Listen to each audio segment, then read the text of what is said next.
1150 रुपए में ये इंजन ऑयल हमने खरीदा। पल्सर 220 में इसे टेस्ट करा 2900 किलोमीटर। क्या ये मोट्यूल का सबसे प्रीमियम ऑयल है और ये क्या सच में पैसा वसूल है या सिर्फ मोटो जीपी की ब्रांडिंग है? आज सारे टेस्ट दिखाता हूं मैं। सबसे पहले दोस्तों मैं बताना चाहूंगा कि ये 10W50 है, ये मोटो जीपी अल्टीमेट, मतलब ऑनलाइन आजकल मिलने लगा बहुत, और इसमें 10W40 भी आता है। पर आप पूछेंगे भाई पल्सर 220 में 20W50 डलता है, भाई इसमें 20W50 आता नहीं है, इसलिए हमने 10W50 लिया है और ये 1.5 लीटर का डब्बा है जो हमने ऑनलाइन बाय करा था। अब भाई मैं एक चीज बता दूं, ये जो पल्सर 220 है ये हमने अभी सेकंड हैंड खरीदी है मार्केट से और बहुत अच्छी कंडीशन में खरीदी। इसका इंजन एकदम परफेक्ट कंडीशन में और ये बढ़िया परफॉर्म कर रही थी। अब इससे पहले इसमें कौन सा ऑयल डाला था वो तो हमें नहीं पता, हम उसे ड्रेन कर चुके थे। फिर हमने उसमें क्लच असेंबली डाली पूरी, उसके बाद हमने ये वाला ऑयल उसमें पोर करा। ये 1.5 लीटर का डब्बा, इसमें से हमने 1200 ml उसमें यूज करा है और 300 ml अभी भी बचा हुआ है। इसकी जो MRP है भाई 1295 रुपए, मतलब 1295, और ये मुझे फ्लिपकार्ट से पड़ा था लगभग 1150 रुपए,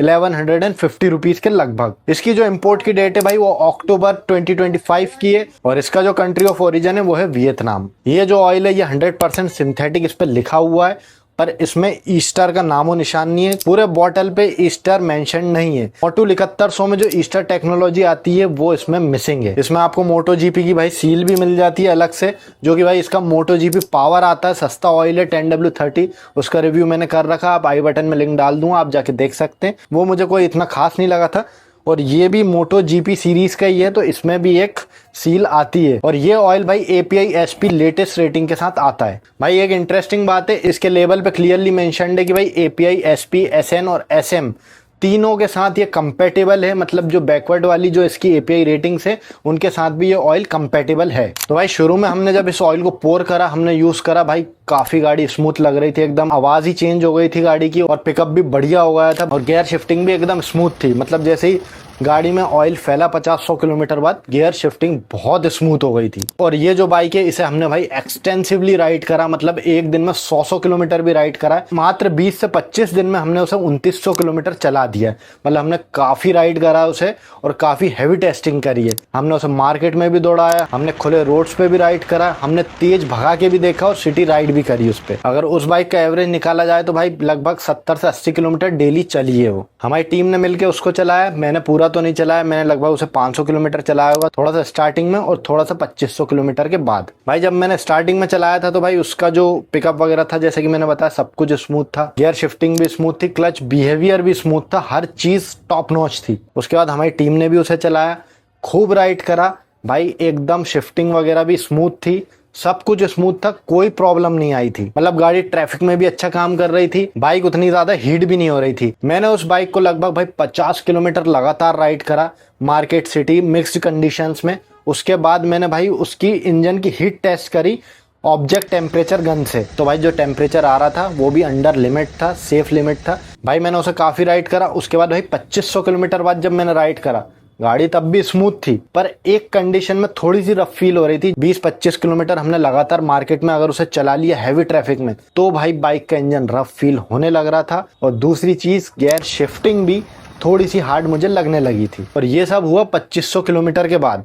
2500 किलोमीटर के पहले सब कुछ परफेक्ट काम कर रहा था, एकदम स्मूथ था सब कुछ, चाहे वो सिटी राइड में हो, ट्रैफिक में हो, हैवी ट्रैफिक में हो, कहीं भी हो। फिर भाई 2500 किलोमीटर बाद जब मुझे थोड़ा रफनेस फील होने लगी तो मैंने सोचा थोड़ा सा और चलाते हैं इसे। तो मैंने भाई फाइनली उसे 2900 तक क्लॉक करा बाइक को। उसमें हमारी टीम ने भी क्लॉक करा और मैंने भी राइड करा। तो 2900 किलोमीटर बाद जब मैंने उसे फिंगर पे लेके देखा ऑयल को, भाई पूरा ब्लैक हो चुका था ऑयल। और मुझे ये बिल्कुल उम्मीद नहीं थी कि मोटूल का महंगा ऑयल एकदम कलर चेंज हो जाएगा, उसका इतना बुरा कलर चेंज होगा कि पूरा ब्लैक पड़ जाएगा। हाँ मैं मानता हूँ कि भाई जो पल्सर जो पुराने मॉडल्स की बाइक है जैसे 220, 180, 150 वगैरह, वो सब इंजन ऑयल को काला कर देती, मात्र 10 किलोमीटर में ही एकदम ब्लैक कर देती। पर ये जो महंगे ऑयल आते हैं उसमें मैंने 7100 भी यूज करा है, कैस्ट्रॉल पावर 1 अल्टीमेट भी यूज करा है। वो ऑयल्स मतलब इतनी जल्दी कलर नहीं छोड़ते, काले जरूर हो जाते हैं पर इतने भयंकर काले नहीं होते। ये मैंने पहली बार देखा। शायद ये हो सकता हो कि पहले इसमें अच्छा ऑयल नहीं था तो मिक्स होके भाई कलर ब्लेंड हो गया हो वैसा कुछ, पर भाई जो मेरे को फील हुआ वो मैंने बताया क्लियरली। उसके बाद मैंने उसे स्मेल भी करके देखा। स्मेल करने में मुझे थोड़ी सी गैसोलीन पेट्रोल टाइप की स्मेल आ रही थी। ऐसा लग रहा था कि हाँ भाई ऑयल अब खराब हो चुका है, अब ज्यादा नहीं चलेगा। और शायद ये हो सकता है कि ये हमारी एक्सटेंसिव राइड और ज़्यादा राइडिंग और हीट में भी, अभी थोड़े दिन पहले बहुत गर्मी चल रही थी, हमने गर्मी में खूब राइड करा उसे, तो हो सकता है वो भी एक वजह हो। पर इतने महंगे ऑयल के लिए भाई कोई एक्सक्यूजेस होना नहीं चाहिए। मैं अगर कोई ऑयल खरीदूंगा 1200-1300 रुपए का, तो मैं ये एक्सपेक्ट करूंगा कि कम से कम 5000 किलोमीटर तो चले और बढ़िया स्मूथनेस प्रोवाइड करे, एटलीस्ट 3500-4000 तक स्मूथनेस प्रोवाइड तो करे। स्मूथनेस बहुत अच्छी थी नो डाउट, पर भाई 2900 किलोमीटर बाद जब मुझे फील हो रहा है कि अब इस ऑयल को 500-600 किलोमीटर से ज़्यादा और नहीं चला सकते। बाइक अच्छी चलती है आज भी, अगर आप बाइक चलाएंगे सुबह सुबह स्टार्ट करेंगे, शुरू के जो 5-10 किलोमीटर है बहुत परफेक्ट स्मूथ चलेगी, पर उसके बाद भाई रफ फील होने लगी है। भाई कहीं ना कहीं ईस्टर का फर्क तो पड़ता है। अगर मॉड्यूल 7100 में ईस्टर आता है और इसमें नहीं आता है तो भाई वो फर्क साफ दिखाई देता है। 10W50 ऑयल जो आता है ये वाला ज्यादातर ये आता है जैसे जावा की बाइक्स में डलता है, उसके बाद आपका NS400 में डल रहा है, डोमिनार वाले इंजन में डल रहा है, KTM की बहुत सी बाइक्स में डलता है, तो ये 10W50 उनके लिए आता हो। अगर मेरे हिसाब से आपकी राइडिंग भाई डेली लगभग 10 से 15-20 किलोमीटर है तो ये ऑयल परफेक्ट रहेगा, फिर तो भाई बहुत चल जाएगा। पर फिर सवाल ये आएगा ना मन में कि मैं 1100-1200 रुपए में कोई ऑयल लूंगा और मेरी राइडिंग इतनी कम है तो मैं इतने पैसे वेस्ट ही क्यों करूं। मैं चाहूँ तो गल्फ सिंट्रेक की तरफ चले जाऊंगा, कैस्ट्रोल पावर वन अल्टीमेट आपको 1.2 लीटर मिल जाता है आराम, तो वो मेरे हिसाब से भी बढ़िया परफॉर्म करते हो। 4500-5000 किलोमीटर में चला चुका हूँ ऐसी बाइक्स में। इस ऑयल पे अभी भी जो भाई पिकअप वगैरह है सब कुछ बढ़िया है, इनिशियल रिस्पॉन्स भी बढ़िया है गाड़ी का, क्लच बिहेवियर भी अच्छा है, पर गियर शिफ्टिंग नॉर्मल जैसे गाड़ी ठंडी रहती तो बढ़िया है, उसके बाद गियर शिफ्टिंग थोड़ी सी हार्ड लगने लगती है। अभी का कंडीशन बता रहा हूँ मैं। तो अब आप लोग पूछेंगे भाई ये नहीं ले तो हम क्या लें। भाई अगर आपका बजट इतना ही है 1200 रुपये, तो भाई बहुत से ऑयल्स अवेलेबल हैं, बहुत मिल जाएंगे मार्केट में। सबसे पहली चॉइस तो मेरी 7100 ही रहेगी। वो इसी कंपनी का ऑयल है पर वो इससे बेटर परफॉर्म करता है। मैंने उस ऑयल को भाई 7-8 हज़ार किलोमीटर चलाया, इससे बेटर परफॉर्म करता है, और ये चला है सिर्फ 2900 किलोमीटर अभी, और इसके ये हाल है।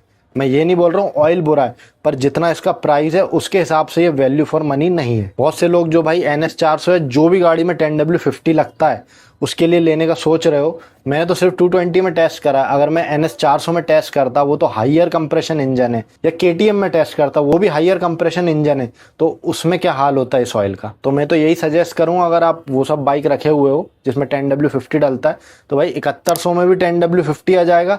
और भी बहुत ऑयल्स अवेलेबल है मार्केट में, लिक्यूमोली हैं बहुत सारे, उनमें भी आपको इजीली मिल जाएगा। अगर आप इतना पैसा खर्च कर रहे हो, थोड़ा सा और खर्च करें और बेटर ऑयल्स आपको मिल जाएंगे। अगर इसके ड्रेन इंटरवल की बात कर लूँ तो भाई ड्रेन इंटरवल क्या 2900 किलोमीटर में चला चुका हूँ, 500-600 और चलाऊंगा मुश्किल से, 3500-4000 आप मान लो। और आप कम भी चलाते हो बाइक, रोज डेली कम चलाते हो, इतना एग्रेसिव नहीं चलाते हो, तो भाई आप मैक्सिमम 4500 किलोमीटर मान लीजिए, और जो कि बिल्कुल वैल्यू फॉर मनी नहीं है इस प्राइस में। और एक चीज आपको बताना चाहूंगा भाई, इस ऑयल में कूपन नहीं आता है। इसकी भी 7100 जैसी पैकिंग आती है, सेम ऐसे नॉब खुलता है ऊपर खींच के, और इसका जो मोटो GP पावर आता है सस्ता वाला, उसमें भी कूपन नहीं आता है। तो भाई इस ऑयल के रिगार्डिंग सब कुछ मैं आपको बता चुका हूँ। इसके ऑल्टरनेटिव्स कितने किलोमीटर ये चल सकता है, और क्या आपको ये बाय करना चाहिए नहीं बाय करना चाहिए, या 10W50 में और कौन से ऑयल्स अवेलेबल है, या आप 10W50 वाली कोई सी बाइक ओन करते हो तो आपके लिए कंसिडर करना चाहिए या नहीं। बाकी आपका और कोई क्वेश्चन हो तो आप कमेंट सेक्शन में, या फिर आप इंस्टा पे डायरेक्टली मुझे पर्सनली DM कर सकते हैं। ये जो मैंने एक्सपीरियंस शेयर करा ये मेरा पर्सनल एक्सपीरियंस है, आपका एक्सपीरियंस थोड़ा सा अलग हो सकता है। बाकी दोस्तों इस वीडियो में इतना ही था,